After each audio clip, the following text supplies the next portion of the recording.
Hello, ਹਾਂਜੀ ਦੇਖੋ ਬੇਟਾ, ਅੱਜ ਅਸੀਂ ਬਹੁਤ ਇੰਪੋਰਟੈਂਟ ਔਰ ਇੰਟਰਸਟਿੰਗ ਟੌਪਿਕ ਕਰਨ ਜਾ ਰਹੇ ਹਾਂ। ਤੁਸੀਂ ਸਭ ਨੇ ਲੋਅਰ ਕਲਾਸਿਸ ਦੇ ਵਿੱਚ HCF ਜਾਂ GCD ਬਾਰੇ ਸੁਣਿਆ ਹੋਏਗਾ। HCF ਦਾ ਮਤਲਬ ਕਿਸੇ highest common factor, highest common factor. ਔਰ ਅਗਰ ਤੁਹਾਨੂੰ ਮੈਂ ਕਹਾਂ ਕਿ find the HCF of I mean to say that 16 and 56, find out the highest HCF.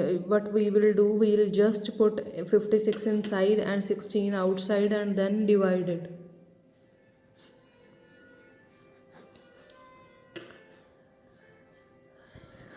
ठीक है, ਜਦੋਂ ਵੀ ਇਹ ਨੰਬਰ ਛੋਟਾ ਹੋ ਜਾਂਦਾ ਇਹਨੂੰ ਬਾਹਰ ਰੱਖ ਦਿੰਦੇ, ਫਿਰ ਆਹ ਵਾਲੇ ਨੂੰ ਅੰਦਰ ਰੱਖ ਦਿੰਦੇ, ਔਰ ਜਿੰਨੇ ਦੇ ਪ੍ਰੋਪਰ ਡਿਵਾਈਡ ਹੋ ਜਾਏ ਦੈਟ ਇਜ਼ ਯੂਅਰ HCF।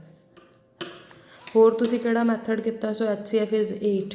ਹੋਰ ਕਿਹੜਾ ਮੈਥਡ ਕੀਤਾ ਹੋਇਆ ਸੀ ਕਿ 16 ਦਿੱਤਾ ਹੋਇਆ, 16 ਦੇ ਪ੍ਰਾਈਮ ਫੈਕਟਰ ਨਿਕਾਲ ਲਓ,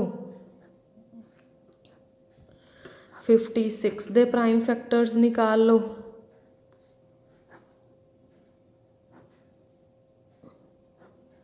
ठीक है। उस तो बाद की करना है, 16 का लिख दो 2 × 2 × 2। लोअर क्लासिस दे विच मैं जो मैथड तुसी कीता सारे रिपीट कर रही हूँ so that you can understand easily. So then find out the common factor in both, we'll get that HCF is 8. Same we will do here. If we are to given two polynomials, find the HCF of these polynomials. What we will do,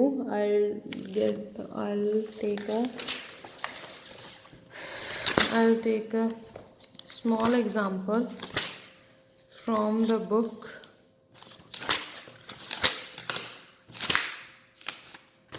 Yes, these two are the equations. Suppose that we are given that x cube plus 6x square plus 11x plus 6, one polynomial.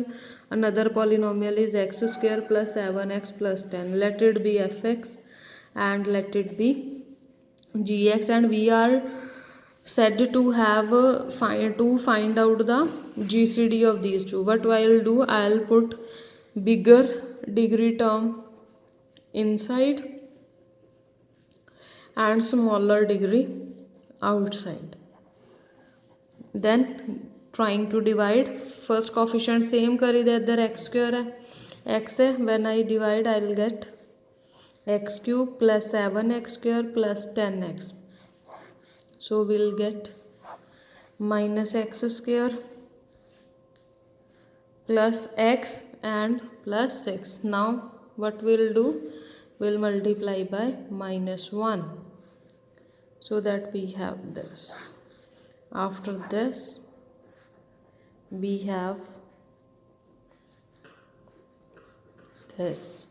Now in their degree 2, either degree 1, so I'll take 8x plus 16 outside and x square plus 7x plus 10 inside.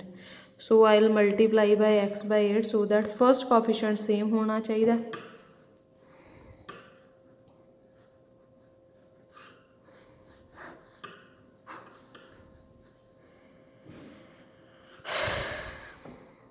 Plus 10 multiply कितने नाल कर देंगे, 5/8 same आ गया,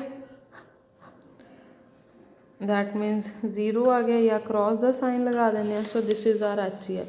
and moreover असी HCF नू जो है coefficients नहीं लेंदे, HCF नू मैं की लूँगी x plus 2, 8 मैं कॉमन निकाल दूँगी. सो HCF की आ गया x plus 2. बुक दे विच किस तरह किता उन्होंने, तुसी इसे मैथड नाल करना. बुक दे विच जस्ट उन्होंने की किता, वो इस तरह लाइन लगाते हैं, इधर लिख लेंगे x cube plus 6x square plus 11x plus 6. ये अनदर मैथड है, ताड़ी इच्छा जिमें मर्जी करो. इधर लाइन दे एक साइड वो लिख देंगे 7x square plus 10. Now they will start dividing coefficient दे लिए आ, इधर x नाल पहला मल्टीप्लाई किया, सो ये आ जाएगा x cube plus 7x square plus 10x. Now solve this, you will get minus x square plus x plus 6. Now minus x square minus 7x minus 10 plus plus plus 8x plus 16 and we'll take 8 common, so we get x plus 2. now x degree 1 इधर degree 2 है, so I will take here x plus 2 and start solving this.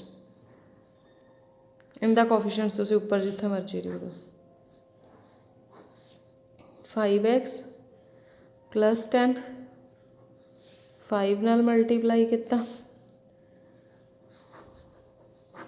सो ये तुहाडा HCF आ गया x plus 2. ये HCF है. ठीक है, तुहाडी इच्छा तुसीं जिस मर्जी मैथड नाल सॉल्व कर लो. ठीक है, और HCF अबव प्रोसैस नूं अगर लिखना हो तो मैं क्या लिखूँगी, this is equal to divisor into coefficient is equal to